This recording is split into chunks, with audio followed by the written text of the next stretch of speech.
Namoz vaqtida inson miyasida haqiqiy mo'jiza sodir bo'ladi. Malayziya universiteti olimlari bu haqida tadqiqot o'tkazishga qaror qilishdi.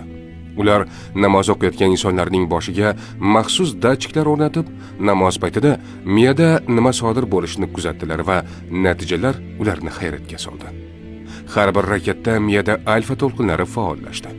Aynan shu to'lqinlar ichki xotirjamlik, diqqat va ruhiy barqarorlik uchun javob beradi.